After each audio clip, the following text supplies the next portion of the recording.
wonderful afternoon. Welcome to the World at Noon. I am Temitope Olajuwola. In Nigeria, INEC cancels 1 million voter registrations. Cote d'Ivoire accuses Mali of using its soldiers as hostages. Sweden's election results on knife's edge.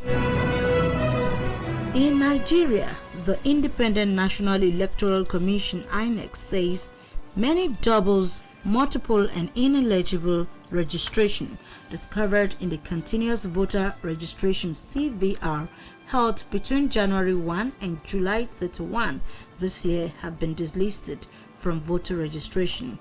INEC's National Commissioner, Chairman, Information and Voter Education Committee, Mr. Festus Okoye, who disclosed this in Abuja, said the irregularities were discovered during the cleaning up of the voter register with the Automated Biometric Identification System, ABIS. Mr. Okoye said this include entries that failed to meet the Commission's business rules, noting that the Commission takes the responsibility seriously because a credible register is at the heart of electoral integrity. He stated that valid registrants will be added to the existing National Register of Voters before publishing same nationwide for scrutiny, claims and objections as required by the Electoral Act 2022. According to him, PVCs for all valid registrants will be available for collection by the end of October and early November this year. Tension between Mali and Cote d'Ivoire has flared up again after Bamako demanded that Malian politicians in exile in Cote d'Ivoire be handed over to Malian authorities. This in exchange for the release of Ivorian soldiers held in custody since July. Cote d'Ivoire is struggling to understand the change in Mali's position following a communique from its interim president, Assimi Goïta, on Friday.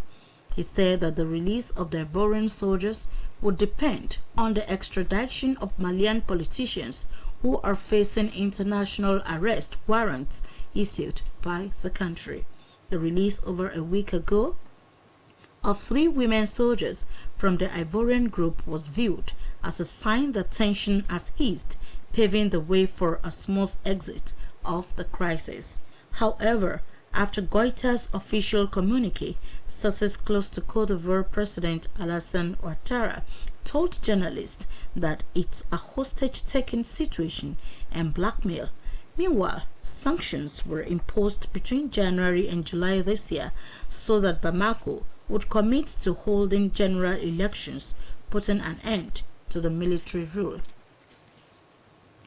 Morocco's Army Chief Lieutenant General Belkir El Farouk today started an official visit to Israel to participate in a military conference in the city of Tel Aviv.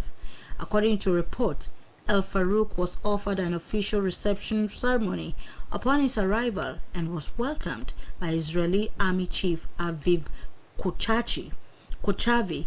He is expected to take part in the Israeli Army's International Operational Innovation Conference, along with the participation of military leaders from other countries. The Moroccan Army confirmed El Farouk's participation in the conference, which takes place from September 12 to 15. The local authorities in Warrap State's Tonj North County of South Sudan has revealed that over 300 stolen or raided cattle have been returned to their rightful owners among the Noi, Atok, and Keochi sections. For the last 4 years, the communities in Tonj North County have been worrying over cattle raids, elopements, and Salik revenge killings, among others. Reports have it that in May, a security committee headed by SSPDF Chief Santino Denguol camped in the county after the youth there clashed with the army. At the time, the chief signed an agreement to facilitate the collection of illegal firearms from the youth and to identify and return stolen or raided cattle. Deng Ayul Madut, the NOI session chief, confirmed that the collection of raided cattle is ongoing and urged the state government to ensure the peace holds. Chief Ayer urged the government to be serious in enforcing the law and deal with civilians who resist handing back stolen cattle. This is the Word at Noon, coming to you from Osun State Broadcasting Corporation. Ileawiye Okebale Oshogbo, now amid news message. It is only when everyone works hard that the nation can record a sustainable growth. Contribute your quota. The leaders of Papua New Guinea have held a ceremony to honor Britain's Queen Elizabeth II and proclaim King Charles III as the country's new head of state. Governor General Bob Dadei and Prime Minister James Marape were joined by dignitaries at the ceremony outside the country's parliament in the capital, Port Moresby. Papua is one of 5 countries in Asia and the Pacific where the British monarch is head of state. They also include Australia, New Zealand, the Solomon Islands, and Tuvalu.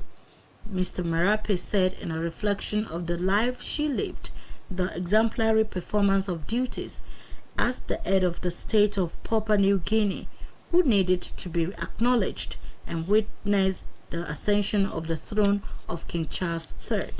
Local media reported that Mr. Marape and other leaders are set to meet King Charles on Friday, which coincides with Papua New Guinea's 47th Independence Day anniversary. Emanating results from Sweden indicates that the country's right-wing parties had a razor-thin lead over the governing center-left coalition in the general election after the latest count, although some observers pointed out that it is still unlikely that Prime Minister Magdalena Andersson's government could catch up with the results. Information revealed that the ballots left to be counted are the votes abroad and late early votes. Editorialist Anders Lindberg wrote in the Aftonbladet Daily that it is impossible for the left to win because the votes from abroad are usually in favor of the right. Sweden's parliament's preliminary results showed that with approximately 97% of the ballots counted, the right-wing coalition headed by the center-right moderates secured 175 seats in the 349-seat Riksdag. Meanwhile, the center-left bloc led by the Social Democrats Andersson at 174 seats, with final election results expected on Thursday. U.S. Secretary of State Antony Blinken has called for an immediate end to military hostilities between Azerbaijan and Armenia following clashes on their border. Blinken, in a statement, declared that the United States is deeply concerned about reports of attacks along the Armenia-Azerbaijan border, including reported strikes against settlements and civilian infrastructure inside Armenia. Earlier, the Azerbaijani Defense Ministry said the Armenian military had carried out extensive provocations on the border in the direction of Dashkesen, Kalbadar, and Lajan. The ministry explained that sabotage groups of the Armenian army laid mines on land and roads between the positions of the Azerbaijani army in various directions, adding that as a result of measures taken by the Azerbaijani military to address the situation, intense clashes broke out between troops of the two countries. It would be recalled that in 2020, Azerbaijan liberated several cities and over 300 settlements and villages that were occupied by Armenia, and the fighting ended with a deal brokered by Russia. And here again are the highlights of the World at Noon. In Nigeria, the Independent National Electoral Commission (INEC) says many doubles, multiple, and ineligible registration discovered in the continuous voter registration held between January 1 and July 31 this year have been delisted from voter register. Tension between Mali and Cote d'Ivoire has flared up again after Bamako demanded that Malian politicians in exile in Cote d'Ivoire be handed over to Malian authorities. This in exchange for the release of Ivorian soldiers held in custody since July. Emanating results from Sweden indicates that the country's right-wing parties had a razor-thin lead over the governing center-left coalition in the general election after the latest counts. That was the World at Noon, edited by Nathaniel Oyegoke and delivered by Temitope Olajuwola. News Talk by guest writer Aduade Amowo re-echoes the prediction of United Nations that some states in Nigeria stand the risk of starvation in a few months' time and calls on the federal government to act speedily to avert the looming crisis. Starvation occurs when living beings die from lack of any food substance essential for life. Quite recently, the United Nations raised an alarm on the possibility of thousands of Nigerian children dying of hunger this year. According to the global agency, no fewer than 5,000 children, most especially in the war-ravaged area, would die of starvation in few months' time unless the world raises necessary funds for intervention. The UN is so specific as it refers to states such as Borno, Adamawa, and Yobe as most vulnerable. The fact is well known that farming sustains livelihoods in the northeastern parts of the country, but it is over a decade now that insecurity, the rising cost of fertilizer and diesel, flooding and drought due to changing climate have combined to make life a nightmare in the zone. In other parts of the country, the incursion of herdsmen, militants and kidnappers has indeed conspired against effort at boosting food production. According to the United Nations, it will require a sum of $351 to avert the impending calamity of food scarcity and starvation.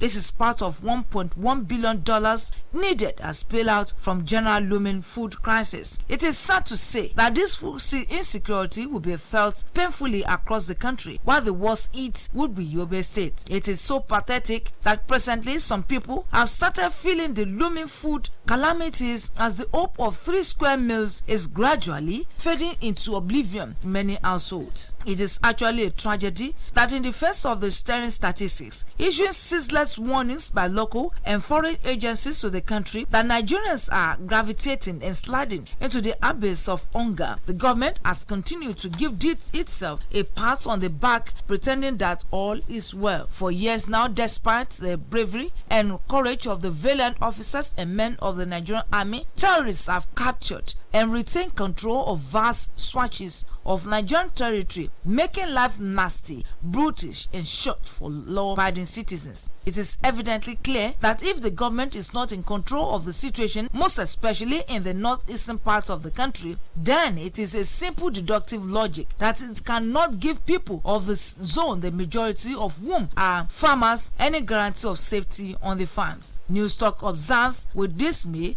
that it does not appear that there is any serious thinking going on within the government circles, as not one is interested in doing anything to avoid the impending calamity that the United Nations is battling hard to forestall in Nigeria. Newstalk posted that it is quite necessary for Nigerian government to rise up to the threats of food insecurity, as an adage says, a switch in time saves 9. That news talk, which sensitized the federal government to the adverse effects of United Nations prediction of looming starvation in the country, was put together by guest writer Aduade Amowo. The piece was presented by Olushola Egbedofo. For more about us, visit www.osbcng.org. Thanks for listening. Good afternoon.